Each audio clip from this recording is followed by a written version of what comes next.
Bueno, el título de la presentación es Estigma y violencia cuerdista. Eh, Me voy a presentar yo.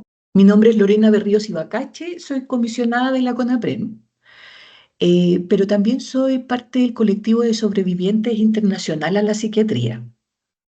Soy una mujer que fui esterilizada forzosamente, me quitaron mis hijos por considerarme loca y potencialmente peligrosa, a mis tres hijos.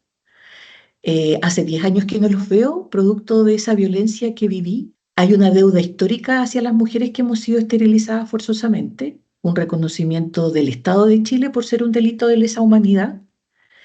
Y hace 15 años aproximadamente comencé a movilizarme desde la rabia contenida, desde la injusticia eh, que necesitaba tener hacia mí, pero también en ese trayecto de mi vida me di cuenta que yo no era la única que estaba viviendo esto y me encontré con colectivos de la locura que, a diferencia de la mayoría de los espacios organizacionales de discapacidad psicosocial, que promueven mayormente permanecer y tener adherencia a tratamientos sanitarios y terapias, esta otra era una contrapropuesta donde el centro de todo éramos los locos, las personas con diagnóstico. Y producto de eso logré desmedicalizarme, eh, despatologizarme, así que yo no me identifico con ninguna etiqueta psiquiátrica. Y fue un proceso que tuve que hacer entre pares, porque no existe en el espacio sanitario ningún espacio de acompañamiento. Entonces, eso es lo que también vamos a atencionar un poco. Vamos a partir con la definición de estigma, que quizás muchos la conocen, pero no está más de más recordarla. El estigma se refiere a una marca o señal, y con esto es como cuando uno hablaba de los estigmas de Jesucristo, de esas marcas, de esas películas como de exorcismo, cuando aparecían esas famosas marcas en las manos, como espontáneas y nadie sabía por qué, pero te identificaban, te marcaban. A eso nos referimos con un estigma, con algo que a simple vista, de un momento a otro, te identifica, pero no de una manera positiva, porque por lo general el estigma o esta marca o señal se asocia a deshonra, a desaprobación social, y no solamente hacia una persona, sino que a un grupo de personas, porque tienen ciertas características percibidas como desventajosas o inaceptables. Este fenómeno social puede ir más allá de lo visible, extendiéndose a atributos como enfermedades mentales, orientación sexual, discapacidad física, entre otros. El estigma puede conducir a la discriminación, el aislamiento, a la exclusión, afectando negativamente la autoestima y la calidad de vida de quienes la padecen. Combatir el estigma implica promover la aceptación, empatía y comprensión, fomentando una sociedad más inclusiva y justa. Aquí lo que yo quiero destacar de esta definición o del espíritu de la definición de estigma es que la mayoría de los casos de intentos de suicidio o de riesgo vital no necesariamente tiene que ver con un diagnóstico, sino que tiene que ver con la respuesta de una sociedad ante el diagnóstico. Entonces, cuando se nos etiqueta de peligrosos, de personas que somos impredecibles, de personas que somos potencialmente peligrosas para cuidarnos o ejercer cuidados, eso es más letal incluso y genera más riesgo en quienes padecen el malestar psíquico que para con quien, que la enfermedad misma o esta etiqueta. Paralelo al estigma existe la discriminación. Ya dijimos que el estigma es la señal que donde yo digo, ahí está, y yo puedo identificar que esa persona es la peligrosa o es la que tiene la etiqueta. La discriminación va más allá de eso, porque es una acción o decisión. ¿En qué es una acción o decisión? A diferencia entonces del estigma, existe la discriminación, que a veces uno cree que es lo mismo, pero no es lo mismo, porque la discriminación involucra una acción o una decisión. Como cual, aquí la definición lo dice, la discriminación es un fenómeno social que implica tratar de manera injusta o desigual a una persona o grupo de personas en comparación con otras, basándose en características como la raza, género, orientación sexual, religión, origen étnico, discapacidad, entre otras. La discriminación no solo afecta a quienes la sufren, sino también perpetúa desigualdades y divisiones en la sociedad. Es importante reconocer y combatir la discriminación para promover la igualdad y el respeto hacia todas las personas independientemente de sus diferencias. Entonces ahora no es solamente identificar la diferencia, sino que yo tomo una posición. Yo decido generar o tratar de manera injusta o desigual a quien tiene el estigma, a quien tiene la marca. Bien, eh, aunque las condiciones de salud mental son muy comunes en todo el mundo, las personas que las viven en primera persona o quienes las habitamos en primera persona, por lo general estamos siendo discriminadas. Por lo general, no solamente hay un estigma, sino que tenemos asociadas acciones que van en desmedro nuestro, porque nos tratan diferente. Entonces existe miedo, incomprensión, prejuicios que contribuyen al estigma, a la exclusión social, a la discriminación y que ocurre alrededor de las personas que vivimos con la condición. Puede ocurrir que los amigos o miembros de la familia y en todos los ámbitos de la vida, en el hogar, la escuela, el lugar de trabajo y en el hospital, tanto en entornos rurales como urbanos. Recuperarse de las condiciones de salud mental es posible. Sin embargo, el estigma y la discriminación se interponen e impiden que las personas busquen y obtengan la ayuda y la atención que necesitan en el camino a la recuperación. Entonces, como muy parecido a lo que yo les estaba explicando al principio, el hecho de que haya una identificación con carácter discriminatorio y que nos aparta del acceso a muchas cosas, imposibilita que nuestros procesos de recuperación o de inclusión, que no recuperamos la verdad, sino que de aceptación de lo que estamos viviendo, nos, no se manifieste peor. Eh, muchos de los casos que tenemos como comisionados nacionales o también regionales es que existen situaciones disruptivas, como se le llaman, de descompensación, cuadro psicótico. Pero para haber llegado a una descompensación, a un cuadro psicótico, existieron situaciones previas. Y muchas de las situaciones previas, cuando se genera un proceso investigativo o cuando queremos realmente saber qué ocurrió, llegamos a la conclusión de que esa persona fue altamente estigmatizada y se generaron acciones relacionadas al prejuicio en contra de ella, desde la comunidad, desde la familia, desde el espacio sanitario. Entonces no podemos pensar de que cuando somos sometidos a esas condicionantes no vamos a reaccionar o justamente no nos vamos a descompensar. Entonces eso es como para que también lo vayamos a internalizando de por qué ocurre este fenómeno y que no ocurre en ningún otro colectivo de discapacidad. Esto ocurre solamente en salud mental, si pudiéramos llamarla así. La OMS y la OPS han estado muy alertas y se levantan campañas todos los años, informes en relación al estigma. Y parte de las recomendaciones que hace la OPS y la OMS es que se levanten 4 líneas de acción en los territorios, en este caso a nivel nacional. Una es la protesta. Y lo dice así, lo saqué tal cual como dice la OPS y la OMS. Dice protesta.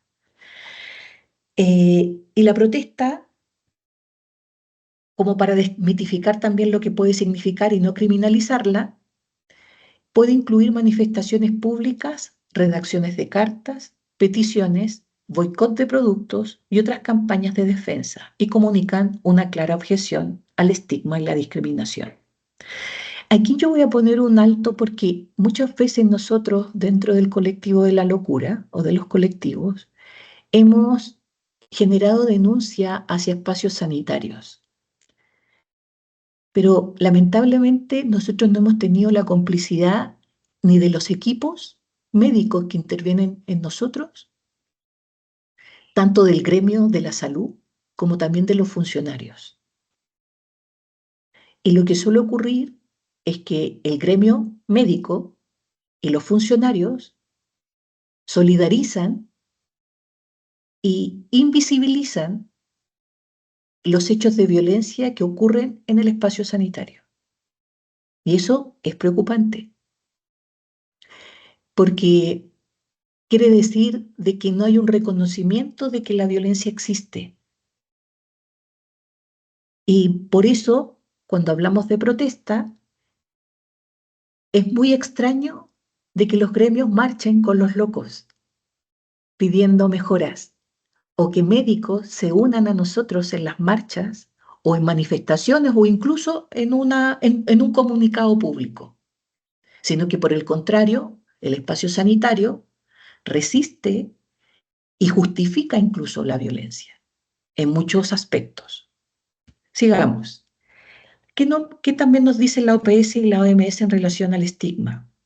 Habla de que debemos generar campañas de educación. Y esto quiere decir alfabetización.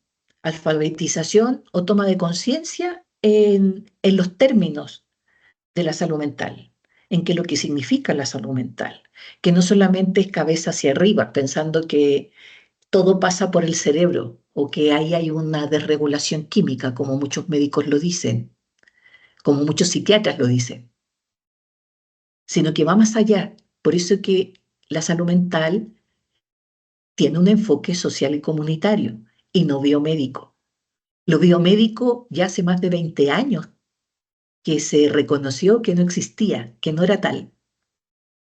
Pero hoy día hay muchas personas que siguen pensando que cuando yo tengo una etiqueta psiquiátrica, desde la salud mental, yo tengo un problema biomédico y yo lo quiero tratar desde un tratamiento terapia, valga la redundancia, con fármacos o con terapias estandarizadas también biomédicas. Entonces, la educación lo que pretende es derribar también ese mito, porque los acompañamientos no necesariamente tienen que ser farmacológicos y no tienen que ser necesariamente dentro de un espacio sanitario. Y por eso que nacen las directrices de desinstitucionalización, que son procesos que Chile tiene que también llevar. De hecho, este año que ya está pasando, se levantó la primera propuesta de desinstitucionalización, la cual todavía no es traspasada desde el MinSal a los dispositivos, pero nosotros tenemos la confianza que ya durante el próximo año eso va a ocurrir y va a ser tener que obligar al espacio sanitario a cambiar el paradigma, algo que ya se ha dicho hace 20 años, pero que el espacio sanitario se resiste, porque es más cómodo atender en box, porque es más cómodo no generar un espacio comunitario. Muchos piensan que van a perder empleo, entonces se resisten a la transformación. Eh, Dentro de la educación, también es comprender que el estigma en el entorno sanitario, o sea, derribar el estigma es esencial para reducir otro tipo de violencias o experiencias que se pueden estar viviendo de parte de las personas con malestar subjetivo. La educación en el lugar de trabajo también es crucial para eliminar las barreras que el estigma y la discriminación crean para las personas con experiencia de vida. También ayuda a los empleadores y a los empleados a ver más allá de las etiquetas y a ser más inclusivo, lo que también contribuye a mejorar el bienestar de las personas con experiencia vivida.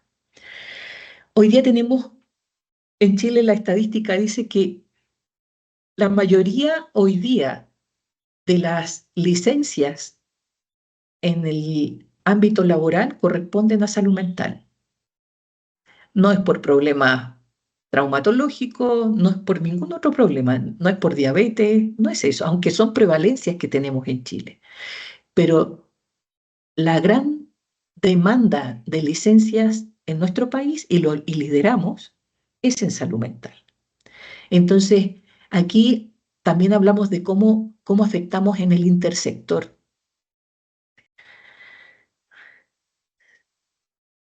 La OPS y OMS también habla de reformar. Eso es bastante corto. Y reformar quiere decir con las legislaciones y las políticas, cómo se genera la incidencia política en las transformaciones por estigma, por prejuicio, para que las políticas públicas contemplen la inclusión, la integralidad del ser. Hoy día hay una propuesta de ley que es la que todavía está en la comisión del Senado, en la comisión de salud, en el Senado, de la ley integral de salud mental. Y ese es un hito porque efectivamente ahí sí participaron personas con experiencia directa, porque esas son también las directrices del momento de generar espacios de incidencia política, que nada se puede hacer sin las personas con experiencia directa. Eh, y por último, la OPS y OMS nos invita a generar contacto o redes. Y eso quiere decir que para ayudar al público en general a entender mejor las condiciones de salud mental, compartir historias de personas hay que compartir historias con personas con experiencia vivida. ¿Por qué? Porque esto ayuda a cambiar algunas de las actitudes y comportamientos negativos. La internación social puede ser en persona, en línea, perdón, la interacción social puede ser en persona, en línea, a través de videos, en grupos de apoyo y entornos sanitarios. Bueno, esa parte del entorno sanitario para mí es cuestionable porque creo que eso es lo que siempre ha habido, pero lo que no existe son los espacios de apoyo, los grupos de apoyo, los modelos GAM que le llamamos, que son los grupos de apoyo mutuo, que no son espacios tutelados. No es que lo dirija un psicólogo e invita a compañeros o a personas con experiencia vivida a que se desarrollen en ciertas temáticas, sino que es un espacio espontáneo, autónomo, pero sí el Estado debiera tener la obligatoriedad de generar las garantías y los espacios para que esos espacios se construyan. Eso va un poco también en la línea de las directrices de desinstitucionalización, que son parte de las recomendaciones de la CRPD, que es la Convención Internacional de Personas con Discapacidad. Ahora vamos a pasar al otro tema, que es el que la mayoría tenía o tiene expectación, que tiene que ver con el cuerdismo. Eh, Antes de partir con la definición, quisiera que comprendamos todos que ya hace varias décadas hay un posicionamiento y un enfoque de género, y que muchos de nosotros sabemos del enfoque de género. Y el enfoque de género reconoce que hay una estructura imperante, globalizante, que es patriarcal. Y el patriarcado, o esta forma de dominación, que es supremacista, genera, por decirlo así, bajo ese paraguas del patriarcado, se generan violencias en sistemas, por ejemplo, en el sistema económico, en el sistema educacional, en el sistema de la constitución de estados, vienen desde ese paraguas. Entonces todo lo que subyace hacia abajo como sistemas también terminan siendo vulnerador. ¿Quiénes han puesto este tema hoy día en la palestra? El movimiento feminista. Y hoy día las carteras ministeriales de equidad de género de la mujer han también tomado y han generado transformaciones en el Estado y también en esos otros sistemas. El cuerdismo es otro de los sistemas de opresión. Y entonces tenemos que entenderlo así, que desde este gran paraguas de opresión nace el cuerdismo. Y el cuerdismo es una combinación de discriminación con estigma. Entonces, cuando yo los meto en una juguera, la discriminación junto al estigma, yo genero el cuerdismo, que es la expresión o el síntoma máximo de la violencia hacia las personas con diagnóstico psiquiátrico. Parte de quienes hablaron del cuerdismo fue Judy Chamberlain. Judy es una mujer loca que murió en 1910, o sea, perdón, 2010. Ella estuvo internada muchos años dentro de un psiquiátrico. Ya existía el movimiento antipsiquiátrico que lo había fundado Franco Basaglia en Europa, y esta mujer de un país anglo eh, agradece, por decirlo así, este cuestionamiento que Franco Basaglia, siendo un psiquiatra, genera hacia el modelo de intervención sanitarista de la salud mental, y la cuestiona y empieza a decir por qué la gente con diagnóstico tiene que estar recluida en manicomios. Y él empieza a cuestionar a sus pares, y Judy, que no era un par, sino que era una usuaria, una persona con experiencia directa, dice, ¿y por qué nosotros no hacemos lo mismo? ¿Por qué el espacio sanitario está cuestionando y nosotros no? Y ella acuña esta expresión cuerdista, cuerdismo, y comienza a darle forma. Hay un libro que se llama Por nuestra cuenta, que recién el año pasado fue traducido al español. Estuvo 40 años traducido a muchos idiomas, pero en el español no estaba. Hoy día sí está. Yo les recomiendo que lo puedan leer, el que quiera. Es un libro muy interesante porque comienza a intencionar la posición que debieran tener los sobrevivientes, usuarios, exusuarios, etiquetados bajo la salud mental en el espacio psiquiátrico. Entonces, la definición de cuerdismo yo la extraigo de lo que Chamberlain, Judith, nuestra santa Judith, nos dice. Y se los voy a leer. Dice, el cuerdismo se comprende como un sistema de opresión que se expresa en distintos niveles en nuestra sociedad. Por un lado, explica los mecanismos de discriminación y el conjunto de prejuicios y estereotipos asociados a las personas que han sido etiquetadas con diagnóstico psiquiátrico.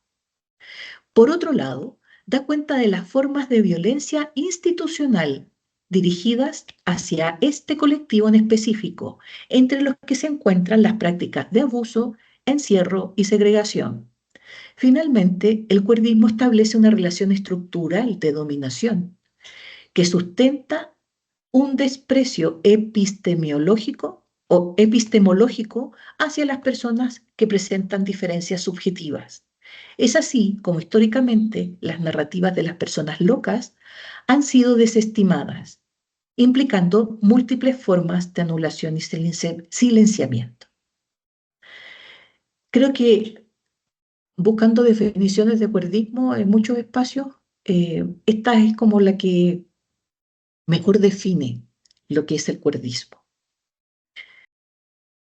Esto es lo que a mí me interesa que veamos en sobremanera, y le voy a dar, supongo que lo puedo agrandar, sí lo puedo agrandar. El año pasado, desde el espacio internacional, generamos el iceberg de la violencia cuerdista. Y el iceberg tiene diferentes niveles. Si ustedes se fijan, hay unas líneas que atraviesan el iceberg. Lo que está arriba, esto que yo estoy mostrando con la manito, y ahora voy a agrandar, pero primero les voy a mostrar desde lejos.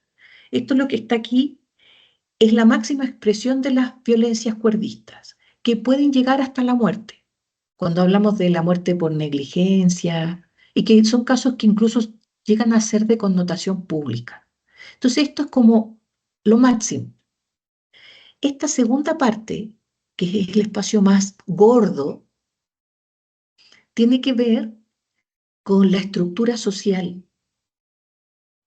La estructura social que sustenta estas violencias. Y ahí está el espacio biomédico, con los psicólogos que generan la conciencia de enfermedad.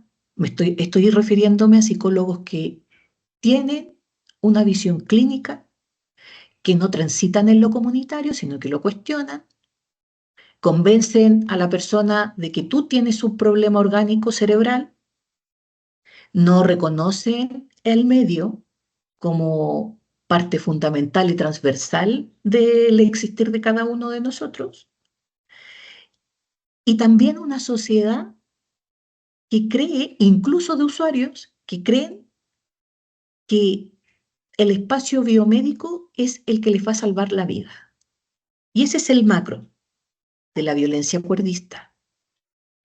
Y luego vienen estas otras dos líneas, tres líneas finales, que son microviolencias que probablemente nadie nota, nadie ve, pero que igualmente son violencia. Igual que, y retomando un poco lo que yo les mencionaba antes, cuando nos referíamos a que el movimiento feminista logró también generar un iceberg de violencia, yo creo que la mayoría de las mujeres que están aquí han visto alguna vez el iceberg de la violencia machista, y la máxima expresión es el femicidio o feminicidio, independientemente si está o no tipificado en un país, pero así lo identifica la violación sexual, el abuso sexual.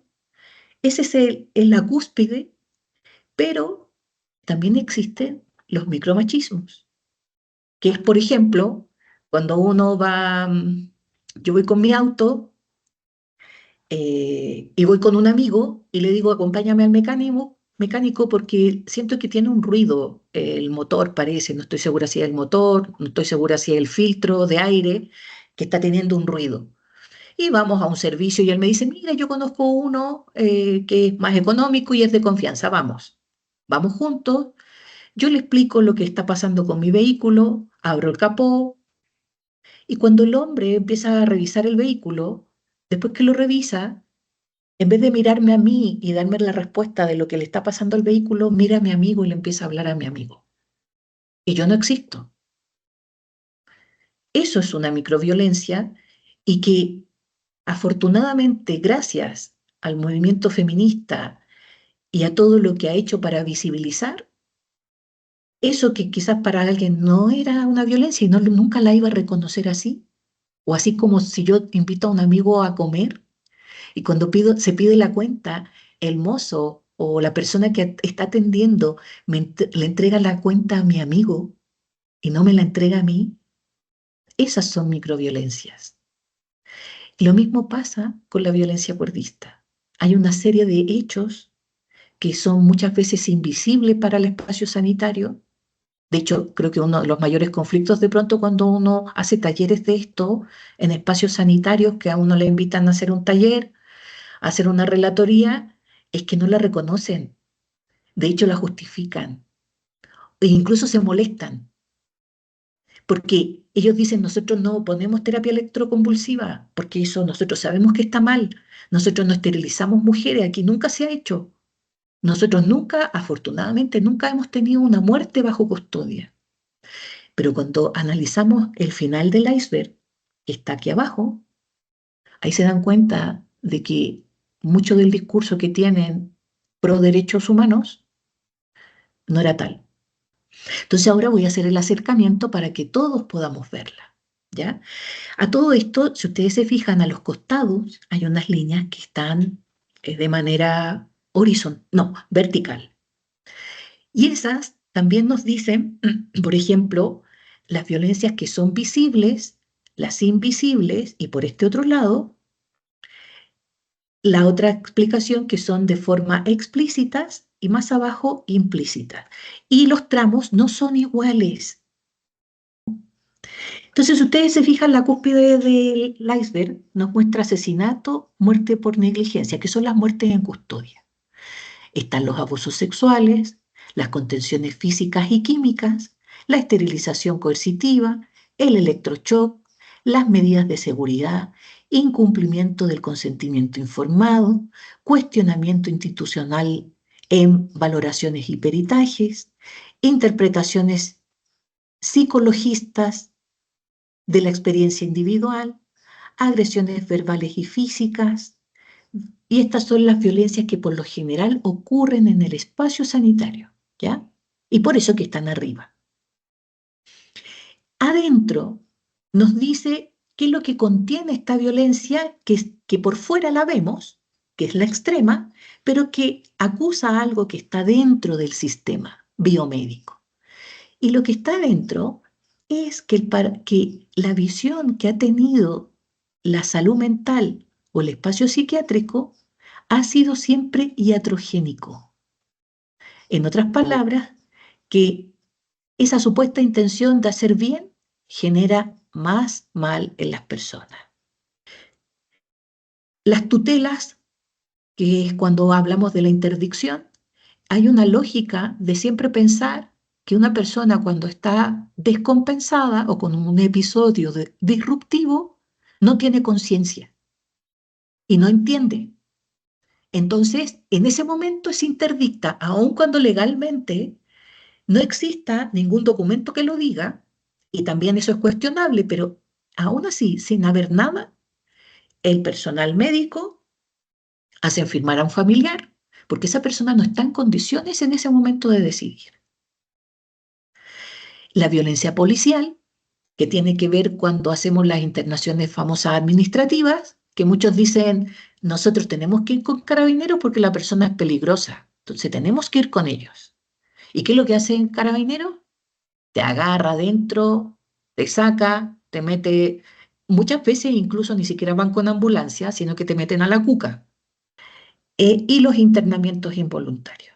Entonces, si se fijan aquí dice violencia psiquiátricas e institucionales. Entonces, el corazón de las violencias psiquiátricas e institucionales está en esto que se concentra.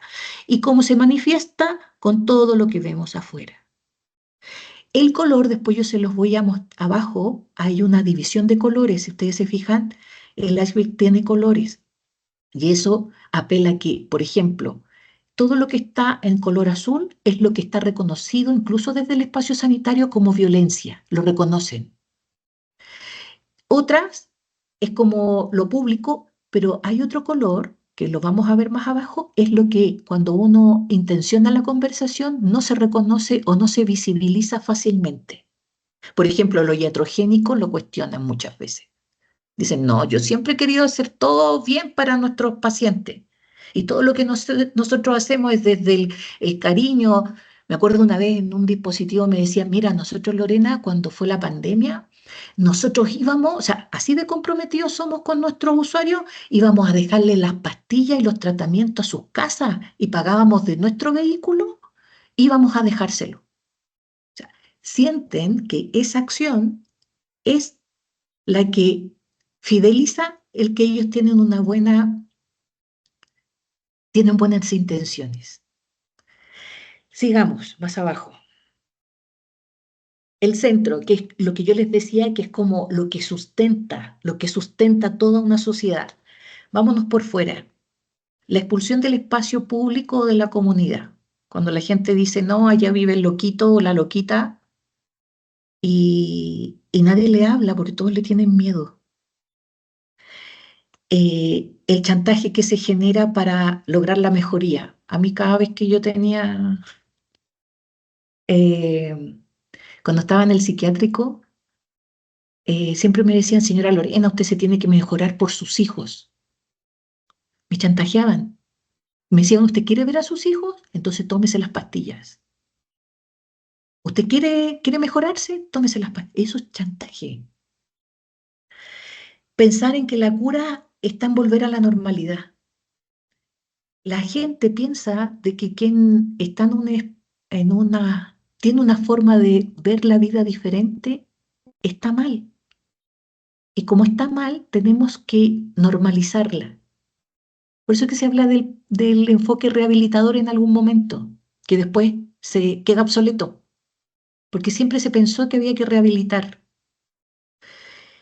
Pero esto de pensar de que hay que volver a la normalidad no es solo desde quienes intervienen con nosotros, muchas veces nosotros también lo creemos. Uno dice, por favor, doctor, deme algo para que yo vuelva a ser la que era antes, o para que yo pueda tolerar estar en el trabajo, porque yo no tolero estar las 8 horas. Entonces teme algo para poder aguantar. Y eso para la gente es ser normal, porque el que es normal aguanta las 8 horas. Aguanta condiciones quizás precarizantes, pero lo hace. Idea de que fuera de la norma no hay lugar para la vida digna. O sea, en otras palabras, todos los que estamos fuera de la normalidad siempre vamos a estar precarizados. Y eso también es parte de un imaginario que genera violencia. Es como cuando la gente o mi familia a mí me decía, pero mira, si tú, o sea, como que sales del closet y le dices a todos que eres loca, eso te va a generar siempre que estar como segregada. Eso es lo que me querían decir. Y es como que nunca iba a ser feliz si yo salía del closet y decía, sí, soy loca y asumo lo que soy. Señalamiento, ridiculización, culpabilización, condescendencia. Ah, no, hablemos más lento, porque ya piensan que si alguien habla rápido yo no le voy a entender. Eso pasa mucho en los espacios institucionalizados. Cuando uno hace la primera entrada, la trabajadora social, la psicólogo, psicóloga, todos te hablan lento, así como, señora Lorena, siéntese aquí. Ya, vamos a entrar al box. Y es como en tu infantilización y esa condescendencia que yo no la estoy pidiendo. Pero eso es parte del espacio sanitario y también es violencia y es invisible. Probablemente lo que les estoy diciendo hasta les va a dar risa, da risa. Es casi para hacer un stand-up de pronto y contar todo lo que se vive en el espacio psiquiátrico, pero yo necesito que ustedes comprendan que eso son violencias. Y esto que está afuera apela a algo que está dentro. ¿Y qué es lo que está adentro como interno? Es la negación de los apoyos voluntarios. O sea, es más fácil hacer eso, hablarle lento y hacer como que es tonto o que es una niña, antes de yo generar apoyos, porque eso genera más trabajo. Tenemos que generar una planificación de apoyo, porque los apoyos no son estandarizados, no son copia y pega para todos. Entonces yo tendría que especializarme en adecuaciones para generar apoyos. Y eso mejor no lo hacemos y mejor le hablamos más lento, más condescendiente. Lo que estamos haciendo es por su bien. La injusticia epistémica, que es justamente eso de, de cuestionar el que yo esté viendo cosas que nadie más ve, oír cosas que nadie más oye, el cuestionarlo y decirme, pero eso no está bien, porque la demás gente no lo ve, tú solamente lo ves. Y eso es, epistémico, que en otras palabras, lo que se supone que es lo que debe ser y que el loco no lo cumple o la loca no lo cumple, es enjuiciado.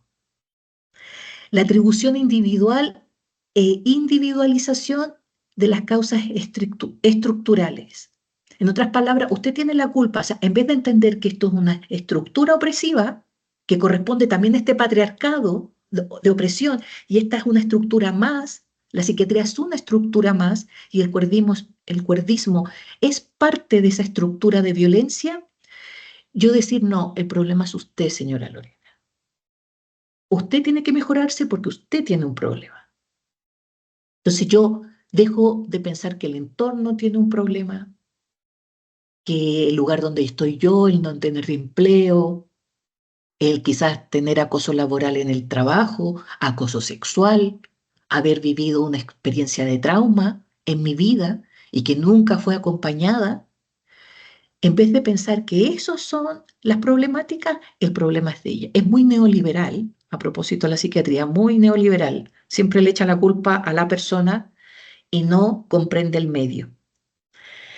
Expulsión, exclusión de la vivienda, infantilización, paternalismo, los estereotipos, el estigma, eso yo que les decía que son como los grandes pilares de la violencia cuerdista, el diagnóstico psiquiátrico. Voy a hacer también aquí un par. Cuando hablamos de diagnóstico psiquiátrico, Muchas personas nos preguntan, ay, pero eso quiere decir que porque tú no te identificas con el diagnóstico está mal. No está mal. No está mal saber quién uno es. El problema es qué hago cuando yo sé quién soy. Ese es el problema. Y la mayoría de quienes reciben el diagnóstico psiquiátrico inmediatamente se comienzan a sentir excluidas, se genera el autoprejuicio también. Yo misma sé que soy diferente ahora porque ya tengo una etiqueta. Y no sé si les ha pasado, acuérdense que hoy día el borderline, TLP entró dentro de las canastas de prestaciones, entonces antes todas eran bipolares, porque la prevalencia son mujeres, ahora son todas borderline. Entonces, ahora que son todas borderline, cada vez que uno se siente contenta, uno dice, ah, debo estar como en la cúspide de mi borderline. Estoy arriba, estoy en el pic, estoy psicótica. Y cuando yo me siento más relajada, debo estar cayendo como en el espacio, así como aquí, alerta, alerta, voy a pedirle ahora a la psicóloga que me vea por sobrecupo, porque probablemente donde me estoy sintiendo así, estoy en bajada. Pero la vida, yo creo que de nadie, incluso el que no tiene ningún diagnóstico psiquiátrico, no es lineal. Uno pasa por emociones fuertes, uno ríe un día, al otro día puede estar triste, pero la diferencia en que en nosotros el diagnóstico psiquiátrico atraviesa todas nuestras relaciones y todos nuestros sentires. Entonces, todo lo que yo siento se lo adjudico a la etiqueta. Es más, si se supone que yo tengo una etiqueta donde yo debería estar pateando las piedras todo el día y yo me siento muy feliz, yo me cuestiono porque yo digo, no, porque mi etiqueta dice que yo debiera estar triste todo el día. Entonces voy a ir mejor al psiquiatra porque entonces me dieron mal el diagnóstico, yo soy otra cosa. Eso es violencia. Y eso, entonces, por eso que yo les decía que este centro no es solamente aquí el responsable del espacio psiquiátrico, sino que la estructura social. Y eso también nosotros los locos lo hemos tomado. Y muchas veces nosotros también generamos nuestra propia autoflagelación. Entonces ahora estamos ya en los tres últimos pisos que son las más invisibilizadas. Aquí es donde todos pensaron que lo hicieron bien y aquí se dieron cuenta que lo estaban haciendo mal. Vámonos alrededor. La ridiculización del comportamiento, forma de ser o estado de ánimo de alguien. Ah, ya se nota que estáis con el brote. Eh, no, la señora llegó ahí descompensada, no, pero ustedes saben que siempre el día lunes le pasa lo mismo. Llega ahí a la PS, al CEFAM, en la mañana, a primera hora.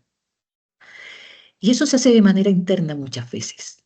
Yo he estado a veces en los dispositivos, en labor de,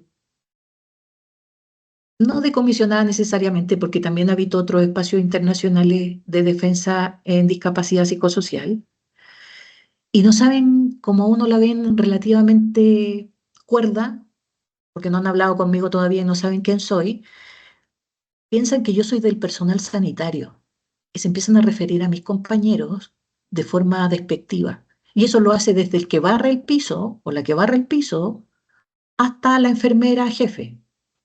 Aquí no hay diferenciación de que el que te trata mal y de forma despectiva lo hace solamente el que no tiene conocimiento del estándar de derecho. Aquí es parejo. A los esquizos, de hecho, le tienen sobrenombre los APS. Utilizan otros nombres peyorativos para referirse a los compañeros con etiqueta de esquizofrenia. Ritmos, demandas de productividad, lenguaje no accesible. Desresponsabilización colectiva y derivación a la consulta médica psicológica. Entonces, esta parte es muy delicada porque muchas de las justificaciones que nosotros oímos como comisionados es que, es que terminamos haciendo esto porque nuestras condiciones laborales son precarias, es que no nos alcanza para más. Y eso es desresponsabilizarse. La pobreza, el racismo, la violencia de género, estos son como las interseccionalidades que nos atraviesan en los cuerpos que padecemos malestar psíquico. Y esto que vemos afuera corresponde a algo que está dentro. también. Y eso tiene que ver con ese humor cuerdista, que el que no entiende el chiste, o sea, los locos por lo general no entendemos los chistes de los cuerdos. Usar la palabra loco, loca como una forma de desacreditar. Yo utilizo, siempre que me presento como loca lúcida, y es una forma de reivindicar ese término que por tanto tiempo se me dijo de forma insultante para causarme daño y que en algún momento lo hizo. Pero hoy día, entendiendo de que es una posición política, sí soy loca y soy loca lúcida. La falta de comprensión, el silencio, los señalamientos, la psicología positiva. Tú puedes, tú puedes, tú siempre vas a poder. Está en ti el cambio. Casi como oír a Paulo Coelho. No sé, estoy. Es como ver un libro de autoayuda. ¿Está mal sentirse mal cuando en realidad la vida es una mierda? Disculpen la expresión, disculpen comisionado lo que estoy diciendo, pero está mal querer hacerme bolita en mi cama y no querer levantarme porque no tengo trabajo, porque como no tengo trabajo no puedo tampoco pagar un tratamiento. De hecho, ya me he cuestionado el modelo de intervención, he generado mis propias reflexiones críticas y sé que no quiero ir a un espacio sanitario porque sé que hay maltrato o sé que ya me han maltratado porque antes cuando creía en el sistema iba y sé lo que significa estar ahí. Pero como no tengo dinero tampoco puedo pagar. Entonces, cuando en el discurso nosotros decimos, no, es que el que quiere puede, casi como si fuera meritocracia, eso también es una forma invisible de generar violencia. O cuando también los profesionales o quienes intervienen en nuestras corporalidades generan como, ¿y cómo la señora Rosita pudo, señora Lorena? Mire, mire, salga. Me acuerdo una vez una psicóloga me hizo salir del box, así como yo estaba mal. Me hizo ver todas las que estaban esperando, casi puras mujeres. Me decía, mire, todas esas mujeres vienen de otros lugares más distantes que usted. Algunas no tienen ni siquiera dinero, llegan a dedo aquí. Y usted que vive en la ciudad, es como, ¿por qué usted no se mejora? Rechazo al dolor o al sufrimiento. Es el positivismo tóxico que no nos permite, cuando la gente está llorando, ya, pero cálmate. Así como ya, pero no llores tanto. ¿Por qué? Entonces, eso está dentro de la mayoría de muchos profesionales que intervienen en nuestros procesos. Y como empiezan a invisibilizar o a cuestionar nuestros sentires, nosotros comenzamos a guardar silencio. Y obviamente cualquier espacio de terapia donde uno ya guarda silencio se considera como no adherente al tratamiento. Cuando uno ya no quiere hablar o uno va porque te dieron la hora y porque uno necesita ir a buscar las medicaciones, porque al final uno a eso va, pero tú te das cuenta que tu psicólogo, tu psiquiatra y todos los que están ahí, nadie valida tus sentires. Entonces uno deja de tener adherencia. Y lo más probable es que entonces lo único que te va a salvar son las medicaciones, porque te van a anestesiar. No solucionan el problema, pero te anestesian para no seguir sintiendo la necesidad de hablar sabiendo que nadie te va a oír. Y ese piso, si ustedes se fijan, ese piso es esa famosa normatividad cuerdista, capacitista y neurotípica. A eso le llamamos normatividad cuerdista, capacitista y neurotípica. Todo esto, cuando alguien no rinde lo suficiente en el trabajo, pero es que está en salud mental. No, pero es que tiene que rendir. Una cosa es el trabajo, lo otro, o sea, uno tiene que separar la enfermedad, porque así le llaman enfermedad, o el diagnóstico de lo productivo. Eso es ser capacitista. El que una persona como yo no pueda trabajar en un dispositivo con ustedes. Eso es capacitista, eso es cuerdista, porque ustedes generan un estigma hacia mí. Yo les voy a preguntar, ¿cuántos usuarios expertos por experiencia emancipados, ¿tienen trabajando en su equipo de trabajo? Yo les aseguro que ninguno, ninguno. Ni en las seremías están, ni en el ministerio están, en los dispositivos tampoco. ¿Y es por qué? Porque existe esto de que tiene que ser capaz, tiene que ser cuerdo, y esto va por sobre lo académico, porque el convenio 169 de pueblos originarios se hace valer en Chile y en muchas reparticiones del Estado hay personas que no tienen un, un cartón académico, pero pueden porque se respeta, se valora y se genera la puesta en valor de una deuda que es histórica. Con nosotros también debiera ser, porque Chile es un país que adquirió la CRPD y el corazón de la CRPD en el artículo 12 somos nosotros. Y nosotros debiéramos estar en todas las políticas, diseñando. Y la mayoría lo hacemos, pero lo hacemos desde fuera. No lo hacemos dentro, porque el Estado se resiste con este paradigma de normatividad, cuerdismo capacitista y neurotípico. Bien, lo último que les iba a mostrar es esto. En los colores, el iceberg es bueno que quizás después lo puedan tener para que lo vean más en detalle. En los colores está este verde, que es lo que no se reconoce socialmente como una forma de violencia, o en otras palabras, lo que está más normalizado dentro de las violencias y que los dispositivos no lo reconocen a menos que se les diga. Lo azul es lo menos reconocido socialmente como una forma de violencia y este color que es como salmón es lo más reconocido y que era lo que yo les mencionaba, que es como la terapia electroconvulsiva, las prácticas de tortura, como las contenciones mecánicas, la psicocirugía. Eso es como que para todo eso es violencia, pero lo demás o no lo reconoce o lo menos reconoce. Bien, ese es el iceberg. Para concluir,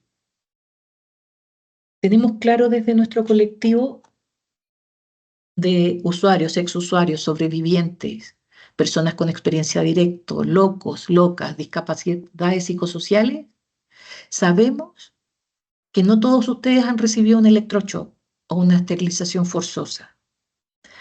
Sabemos que ustedes las reconocen como violencias, aun cuando no las han vivido en primera persona, pero las violencias del cuerdismo que sustentan y posibilitan las otras, porque producto de esas nacen las otras, son mitos compartidos cultural y socialmente,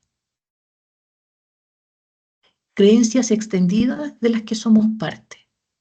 Entonces yo les invito a que reflexionemos en relación a eso, más porque tenemos una responsabilidad como comisionados, tanto en las regiones como a nivel nacional, de que así como existe la cultura de la violación, y no quiere decir que todos han violado a alguien o han sido objeto de una violación, hay un espíritu de invisibilización de muchas temáticas bajo esa cultura de la violación. Se justifican muchas cosas. También el cuerdismo es algo cultural y social. Y tenemos que desmoronar ese relato. Hay que generar una contrapropuesta. Y eso es lo que hacemos desde los movimientos. Muchas gracias. Sé que este tema es delicado porque muchos no se esperan una presentación así, porque casi siempre las presentaciones son como lo que todos sabemos, quizás con un refresh, pero es como lo que todos sabemos o todos esperamos, y yo sé que esta reflexión nadie muchas veces la espera, menos de un espacio generado desde el ministerio, la subsecretaría, ¿ya? Entonces, como un golpe de realidad, una pared para algunos. eh, yo espero que nadie se sienta interpelado de mala manera. Yo lo que espero que tomen conciencia, no sensibilizarlos, conciencia, porque la toma de conciencia es lo único que genera transformaciones. La sensibilización, para eso está la Teletón y hay otras cosas. Pero para esto nosotros necesitamos toma de conciencia. Eso.